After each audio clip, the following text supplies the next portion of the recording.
Meiner Meinung nach gibt es nur zwei Sünden, aus denen folgen die weiteren. Die Ungeduld und die Gleichgültigkeit. Wegen Ungeduld wurden die Menschen aus dem Paradies vertrieben. Und wegen der Gleichgültigkeit kehren sie nicht mehr zurück. Hat Gott Ihnen das gesagt? Sie sind also das Genie, auf das wir gewartet haben? Schreibt nicht wieder die ganze Nacht durch, ja? Frage ist, wenn eine Geliebte mit Krallen, wenn sie dich im Arm hat, lässt sie dich nie wieder los. Er hat einen Roman veröffentlicht. Willst du sagen, dass dein dummes Geschränzel wichtiger ist als der Bankrott unseres Geschäfts? Ich habe mich mit Phyllis verlobt. Mein Brüderchen kann aber überraschen. Sie haben mir die Ruhe genommen. Was? Franz! Franz! Franz! Franz!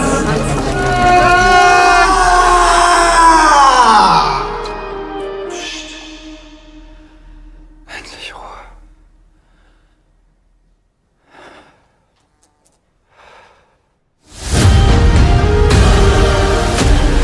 Ich denke, die Ehe wird ihm gut tun.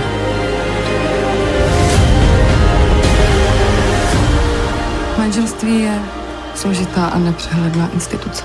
Kannst du mir das erklären? Träumen und Leben, da gibt es einen Unterschied. Es ist Krieg. Wonach sehnst du dich wirklich, Franz? Sag's wenigstens mir. Es war völlig unmöglich, Franz zu hassen. Kafka's work is locked and he took the keys with him.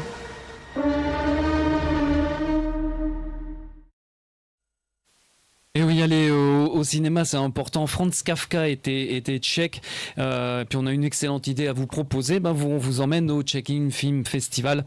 Place à l'interview. Je voudrais revenir justement sur ce film, Franz, où il y a vraiment toute la technologie aujourd'hui moderne et contemporaine qu'on peut utiliser aujourd'hui qui a été utilisée, Markéta. En l'occurrence, l'intelligence artificielle. C'est bien ça? Oui. Apparemment, est-ce qu'on m'entend bien? Oui, oui. Donc, moi, ce que j'ai entendu dire par rapport à la post-production de ce film, il y a plusieurs langues qui sont mélangées, l'allemand, le tchèque, et donc, comme les acteurs ne sont pas forcément bilingues, comme à l'époque pouvaient l'être les habitants de Prague, qui étaient aussi germanophones, donc pour améliorer leurs accents respectifs dans les langues, on a utilisé l'intelligence artificielle pour effacer les défauts des acteurs. D'accord, ok. On va voir comment ça va être quand le film va sortir. J'espère qu'on va pouvoir accompagner ce film pour la distribution en France. Pourquoi pas. Et je voudrais remarquer qu'on a Sarah qui parle allemand, toi qui parles tchèque. On peut bien juger en tout cas au niveau de la langue. Voilà. On continue de parler de cinéma justement avec un festival qu'il faut aller voir absolument, c'est le Check-in Film Festival. C'est un festival qui me tient à cœur, une 11e édition qui aura lieu du 16 au 19 octobre prochain au cinéma Saint-André-des-Arts, entre autres 30 rue Saint-André-des-Arts à Paris dans le 6e métro Saint-Michel. Pour mieux nous en parler, Markéta Oudouchkova est avec nous, directrice du Check-in Film Festival. Encore bienvenue sur le plateau, Markéta, c'est un vrai plaisir de te recevoir. Merci pour l'invitation. Ma première question, ça fait 2 ans que le Check-in Film Festival obtient le label européen. Qu'est-ce que ça fait de voir ce festival reconnu au niveau européen? Alors nous en sommes extrêmement fiers de ce label Paris Europe qui nous est attribué par la ville de Paris. Nous avons déposé un dossier assez complexe donc qui nous a été attribué dans une grande concurrence de projets. Et ça nous fait plaisir parce que la ville de Paris, c'est notre maison maintenant. C'est la maison aussi des films tchèques et slovaques qu'on emporte pour les faire découvrir aux Parisiens. Je pense que ce label montre aussi la curiosité et la bonne volonté de la ville de soutenir cette diversité. Et nous en profitons au maximum, et tous les ans nous organisons également des projections aussi dans le bâtiment de l'Hôtel de Ville de Paris, qui a un magnifique auditorium.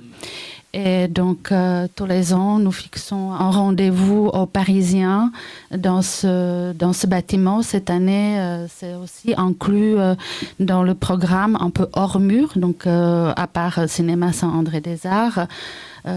Si je peux le dire tout de suite, le 17... Disons qu'on va voir la liste des lieux d'ailleurs, parce que les lieux, il y en a vraiment beaucoup. Ils vont apparaître à l'écran. Ce n'est pas que des cinémas, mais c'est aussi des lieux qui sont accessibles au public. Nolan qui va nous présenter la liste. C'est vraiment, il y en a vraiment partout. On va chercher nos spectateurs, quand ils ne peuvent pas venir dans le cinéma, on va vers eux dans d'autres lieux. Ouais, et donc du coup, Paris sera donc à l'heure tchèque et slovaque du 16 au 19 octobre. C'est un peu le principe. Mais ça fait déjà 11 ans qu'on donne rendez-vous et en même temps, c'est aussi un voyage, même si on reste à Paris, mais le temps d'une soirée, on voyage au cœur de l'Europe. Eh ben ouais.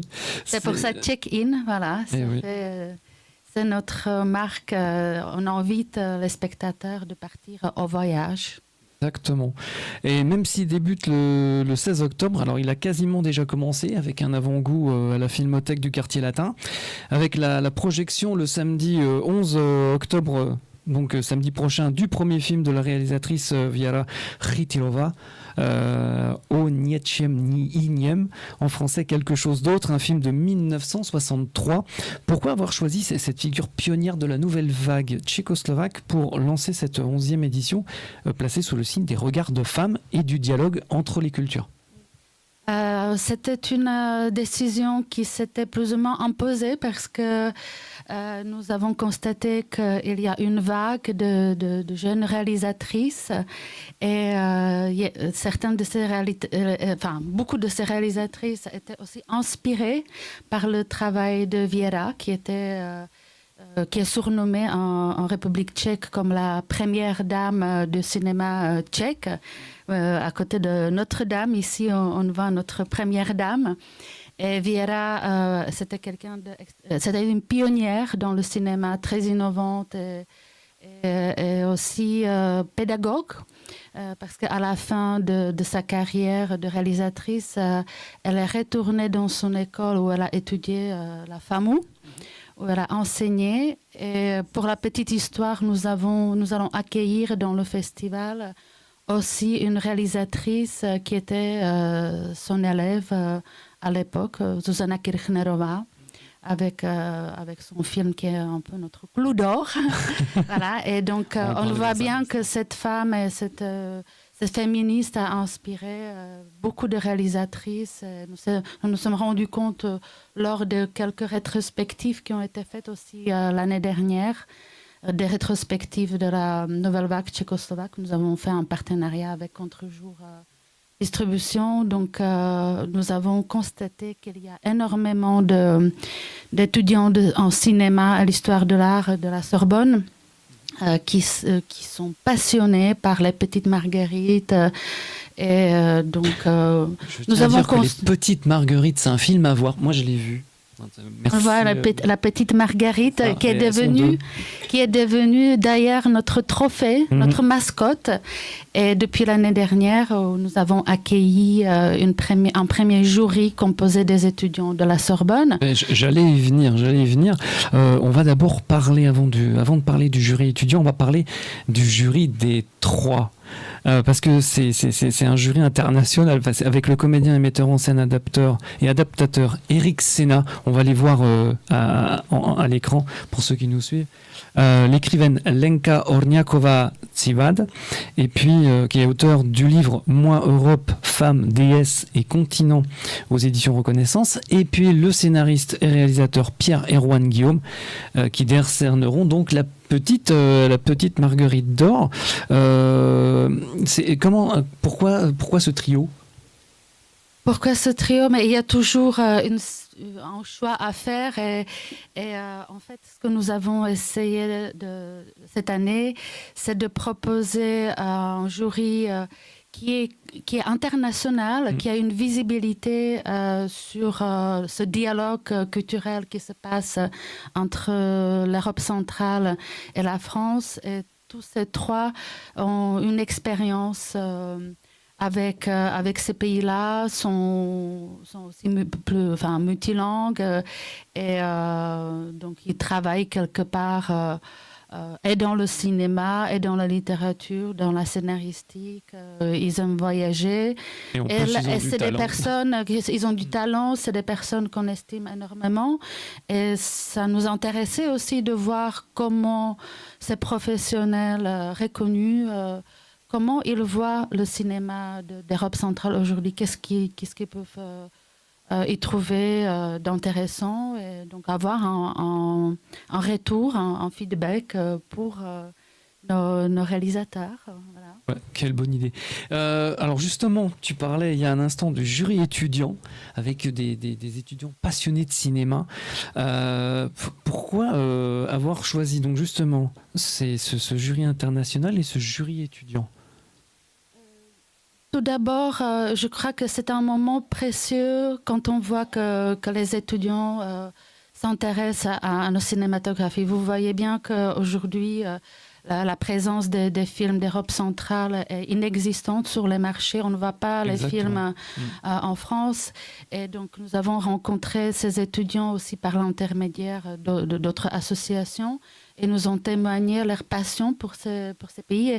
Et peut-être que demain, ces étudiants vont programmer des cinémas, ils vont peut-être programmer des festivals, peut-être Cannes ou autre chose. Et je pense qu'il faut saisir cet intérêt et leur proposer de découvrir les talents d'aujourd'hui et nouer ces relations dès jeune âge. C'est eux qui se sont proposés, en fait. Il faut profiter de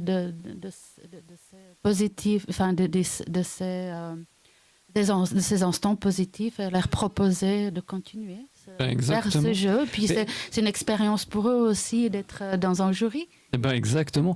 Et puis comme on dit en Bulgarie, l'union fait la force. c'est belge et bulgare. C'est dans les deux pays. On va parler de la programmation qui, comme chaque année, c'est très varié. Vous pourrez découvrir plus d'une dizaine de films, des fictions, des documentaires, souvent inédits en France et primés dans de grands festivals internationaux.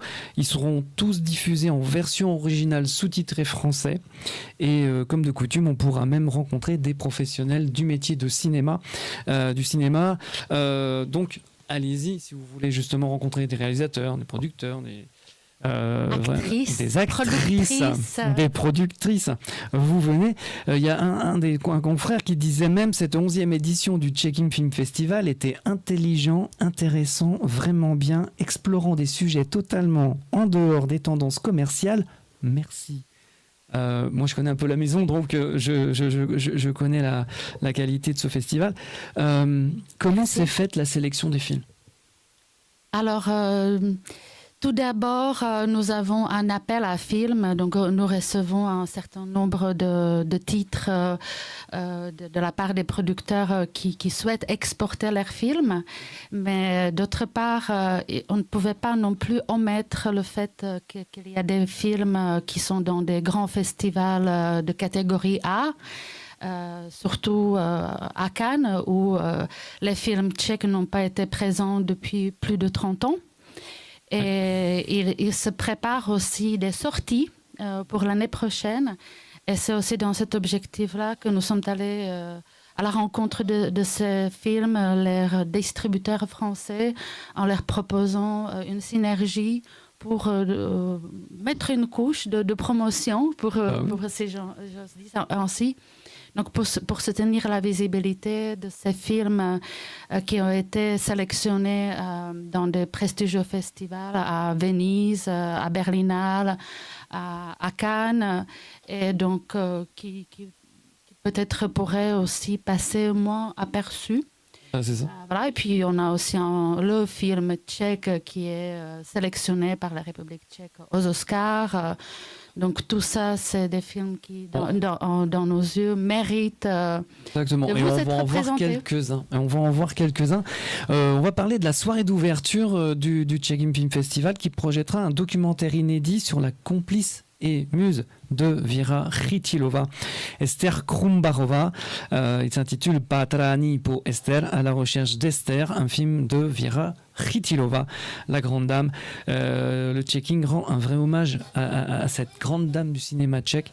Je vous propose de regarder la bande-annonce. Když se mě dnes někdo zeptá, kdo byla Ester, tak nevím. Ester Krumbachová v dokumentu Věry Chytilové. Pátrání po Ester. Myslela jsem, že ji znám. Le vendredi 17 octobre, on fera place au court-métrage d'animation. Au court-métrage d'animation avec des films réalisés par des élèves de la FAMU, cette célèbre école qui a formé nombre de géants de réalisateurs tchèques, et pas que. Et puis de la femme, on peut citer entre autres Baba de Zuzana Kirchnerova. Puis c'est une séance aussi de cinéma en partenariat avec le Festival de La Rochelle Cinéma, la FEMA. Le court-métrage, c'est important de le défendre encore aujourd'hui. Tout à fait. Et je voudrais juste préciser que Baba, le premier film de Zuzana Kirchnerova qui a gagné à la Ciné Fondation il y a 17 ans, ce n'est pas un film d'animation. Mais nous profitons du fait que Zuzana va être pour le présenter. Et à la suite, effectivement, c'est une sélection de meilleurs courts-métrages d'animation que nous avons concocté justement à l'occasion de l'édition précédente du festival à La Rochelle, qui est venu nous demander une coopération sur cette sélection. Et nous avons choisi des films qui représentent aussi toutes les différentes techniques d'animation, comme peinture sur verre, ou peinture sur le sable, animation en 3D, animation de marionnettes. Et donc, c'est très représentatif et en même temps, c'est des films qui ont gagné aussi à la Ciné Fondation, à Cannes, à Annecy. Et donc, c'est des petits films absolument brillants. Et ils n'ont petit que la durée. Exactement, voilà. Et c'est vraiment des grands talents à suivre. Exactement. Et puis après cette séance de court-métrage, alors il y aura le film de cette grande figure du cinéma slovaque, Akcia Monaco, Opération Monaco de Dušan Trančík. Une soirée en partenariat avec l'Institut slovaque de Paris et Kino Vyšehrad. Ce docu-fiction historique très fort nous plonge dans les services secrets tchécoslovaques des années 50, alors qu'il monte un complot contre le consulat français à Bratislava. Une plongée captivante dans les rouages des procès staliniens. Voici la bande-annonce.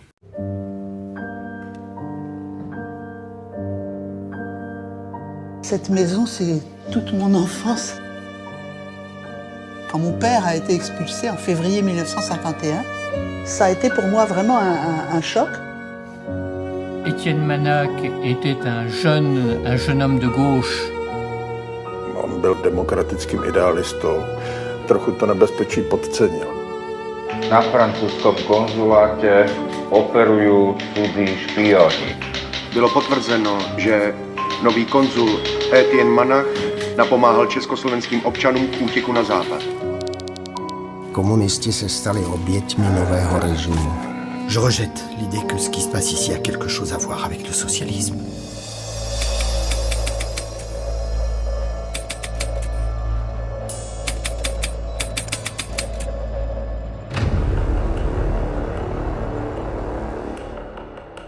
V politických procesech nenajdete vůbec žádnou logiku. Nemělo smysl, že popravili Klementise nebo Slánského. Stal som sa agentom západných imperialistov. Prostriedky výsluchové, ktoré používali, neboli v poriadku. Keď som odchádzala k vypočúvania, takú nohu som mala už. Plánoval ste cestu do Vídne, chtěl ste tam zůstat. Vladimír Velecký bol členom partizánskej jednotky Jánošík. Bol odsudený za vlastizradu a špionáž. Za to sa dával trest smrti. Pourquoi des vieux communistes idéalistes ont tout avoué ce qu'on leur a demandé d'avouer? Obžalované usvědčili dokumenty získané z konzulárního trezoru. S'il n'y a pas de documents, on les invente. Můžete se zachránit. Tady to podepište.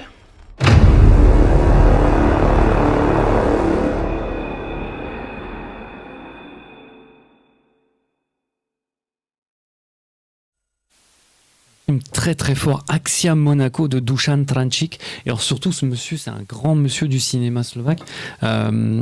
Pourquoi ce film Axia Monaco? Tout d'abord parce qu'il alimente aussi ce dialogue entre nos pays. C'est une histoire entre Bratislava et on peut dire Monaco, mais en fait c'est une histoire qui se déroule dans le consulat à Bratislava, et nous allons aussi accueillir la fille, la descendante de ce consul qui était au cœur de ce complot, et qui a consacré aussi un livre et beaucoup de temps de sa vie à parler de l'histoire de ses parents. Et je pense que c'est aussi comme une 13e chambre de notre relation Tchécoslovaquie-France qui s'ouvre. Et c'est toujours très intéressant de pouvoir regarder quelles étaient les relations pendant cette période de la guerre froide. Et aujourd'hui, regarder ça avec nos yeux, et peut-être que même voir quels sont les dangers et les parallèles qui peuvent advenir dans la situation d'aujourd'hui. Mais c'est une coproduction aussi. C'est une coproduction entre la France, Tchéquie et la Slovaquie. C'est toujours des projets très intéressants parce qu'il y a une tripartité qui participe, et chacun le voit avec son regard, et puis nous pouvons en discuter après dans le débat.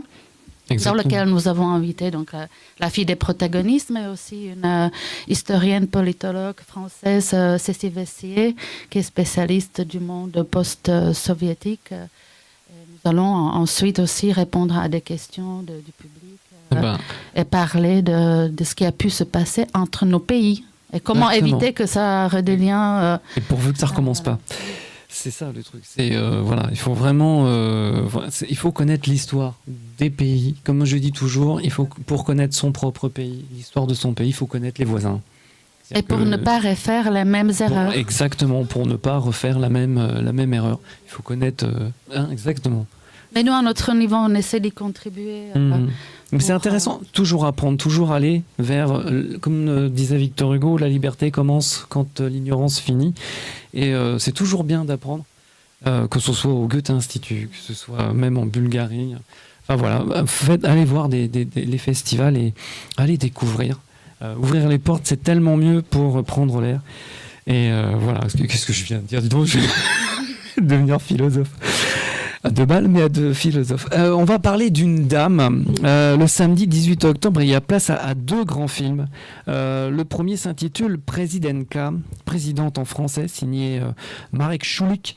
C'est une immersion délicate dans le parcours de Zuzana Čaputová, première femme présidente de Slovaquie. Un film sur l'éthique, la résilience et le pouvoir au féminin.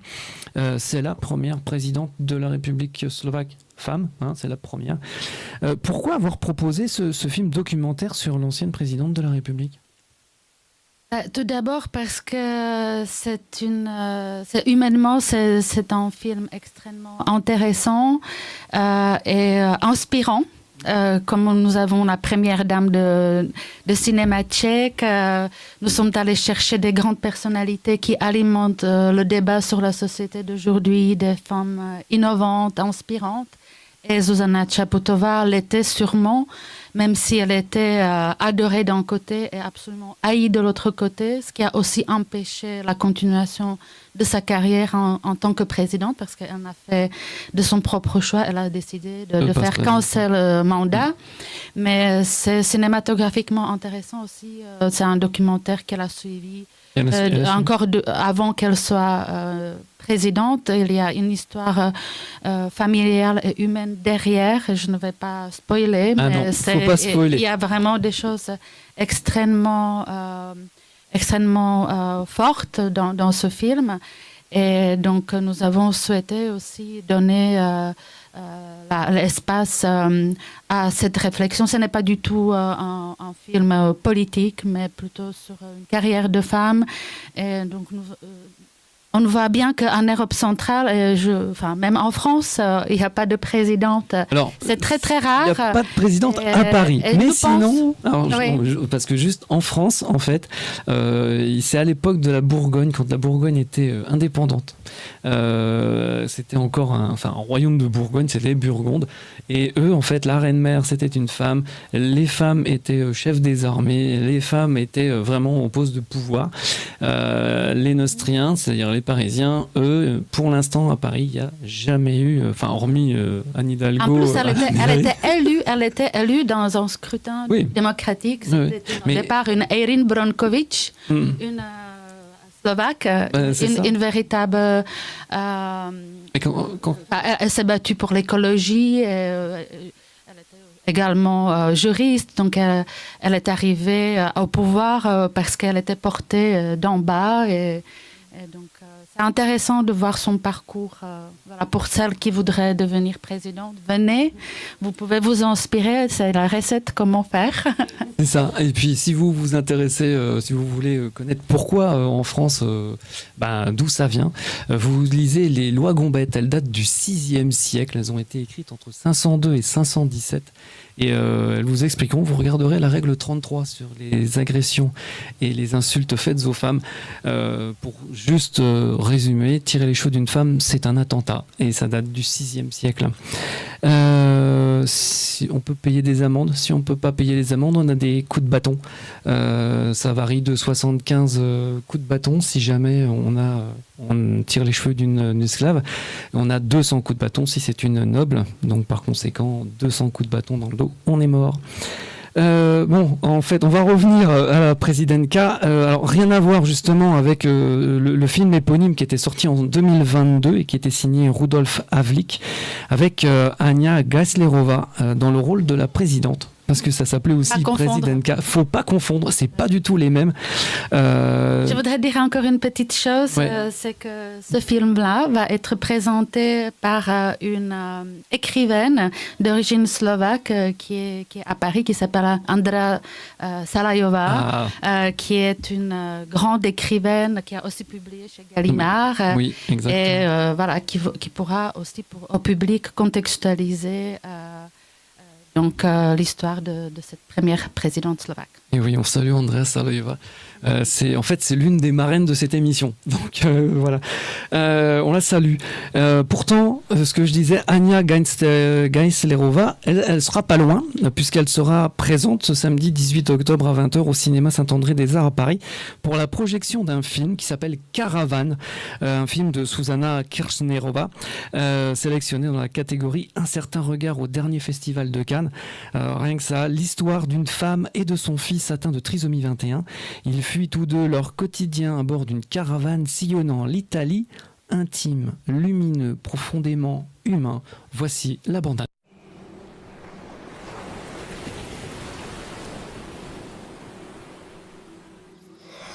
Vidíme Hradský, moře, vidíš, písek, strašně moc písku. Budeme se koupat.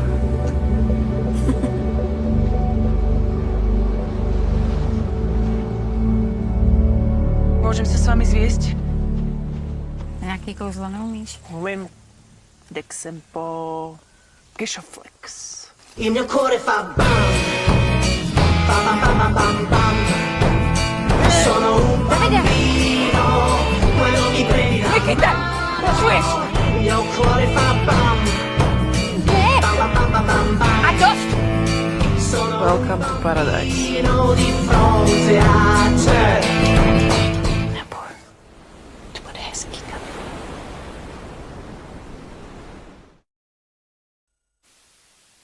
Caravane, un film très très humain. Et justement, le soir du 18 octobre, eh bien, l'équipe artistique sera présente. Il y aura Ania Geislerova, Susanna Kirchnerova, Dagmar Sedlachkova. C'est emporté en arrière avec Alchimiste Film Festival, Cinéaste Luxembourg et le Centre tchèque de Paris. Je disais, l'union fait la force. Vraiment, tout le monde a mis la main à la pâte. Tout le monde s'est réuni pour cet événement. Et depuis, il y a encore l'Union des Italiens à Paris, parce que comme vous avez pu entendre, c'est une coproduction entre la Tchécoslovaquie et l'Italie. Et donc, les Italiens viennent aussi nous soutenir. Et je voudrais juste dire, Anya viendra le 18, mais elle était là aussi hier à Paris. Elle était à la Fashion Week, parce que c'est notre star de chez Star. C'est une femme très stylée, c'est une femme très branchée mode. Elle a défilé pour Fashion Week à Paris. Et donc, c'est aussi quelqu'un qui était à Paris pour notre toute première édition en 2009. Elle revient quasiment 15 ans plus tard et nous sommes vraiment très heureux de l'accueillir parce que c'est une excellente actrice. Elle est aussi productrice de ce film. Un film qui nous a amenés à Cannes. Et puis moi, j'étais à l'édition 2016. Voilà, c'est la journée de clôture du Check-in Film Festival. Et il ne manquera pas de piquant, à l'image du film After Party de Wojciech Strakati, un film de 90 minutes qui raconte l'histoire de Jindřiška, jeune étudiante insouciante qui découvre après une fête que son père est poursuivi pour d'immenses dettes. Un premier film percutant et plein de fraîcheur, basé sur des faits réels, sélectionné à la Mostra de Venise l'an dernier. On pourra d'ailleurs rencontrer le réalisateur, donc le 19 octobre. On pouvait aller voir ce film qui vaut vraiment le coup. Comme tous, quand on sait que le film de clôture n'est autre, et là, c'est le dernier film du pas hors les murs, du dans les murs. On vous en a déjà parlé de ce film dans l'émission. Ještěněsiem kým chci být, en français, devenir celle que je voudrais être, de Klára Tasovska. Ce film qui représente la République tchèque aux Oscars 2026, ce film qui trace le portrait de Lee Boucher, Jarosław, photographe emblématique de l'underground pragois. Pourquoi avoir choisi ces deux films pour la clôture du Check-in Film Festival? Pour la clôture, il s'est imposé de montrer le film qui est nominé par la République tchèque aux Oscars. Cette photographe incarne également un parcours de femme, de son auto-identification pour arriver à devenir celle qu'elle voulait être dans le milieu underground pendant le communisme, à être quelqu'un qui est reconnu internationalement pour ses magnifiques photos. L'année dernière, elle était à l'honneur à l'exposition de Paris Photo. Aujourd'hui, elle va être peut-être aux Oscars. Donc, c'est un parcours assez particulier, mais tout à fait inspirant également. Et pour le film de Wojciech Strakati, After Party, c'est vraiment un film qui montre la génération, des étoiles de neige, la toute nouvelle génération des gens qui sont extrêmement sensibles et très très vulnérables. Et ce film montre aussi notre région, la République tchèque, dans notre point de vue, c'est-à-dire il montre l'endettement, ce paradoxe entre la consommation et le fait que les gens sont entourés par des biens, ils ne manquent de rien, et de jour au lendemain, le destin peut complètement changer. Et cette jeune génération qui n'a pas vécu de guerre, qui n'a pas vécu de communisme, en même temps, ils font face à d'autres dangers et d'autres fragilités. Et c'est vraiment un témoignage de la génération des jeunes gens d'aujourd'hui, très frais, très beaux et très authentiques également. Merci. Pour un peu court, on va voir quand même la bande-annonce de Niestiem Kim Hrcebit, Devenir celle que je voudrais être. I'm not everything I want to be, en anglais, le film de Klara Tasowska, et avant de nous quitter.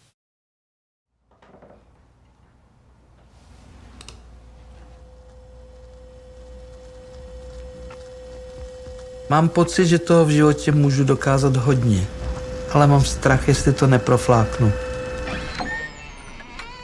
Učím se fotit. Chci být fotografka. Uprostřed léta přijeli ruské tanky. Mám strašný strach z toho, co přijde.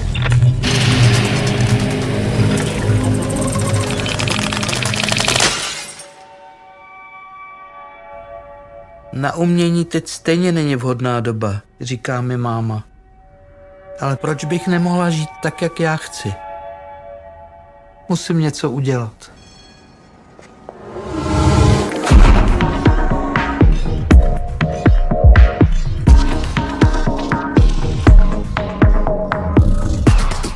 Dusivě naplňující prázdno, kličkování totalitou. Je tohle to, co chci? Musím někam zmizet.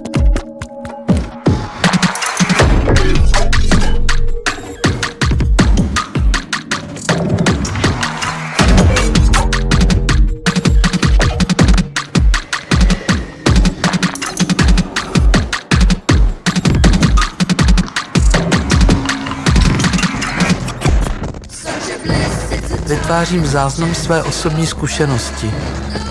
Potřebuju se ujistit, že existuju. Ale co můžu ukázat světu? Kdo jsem?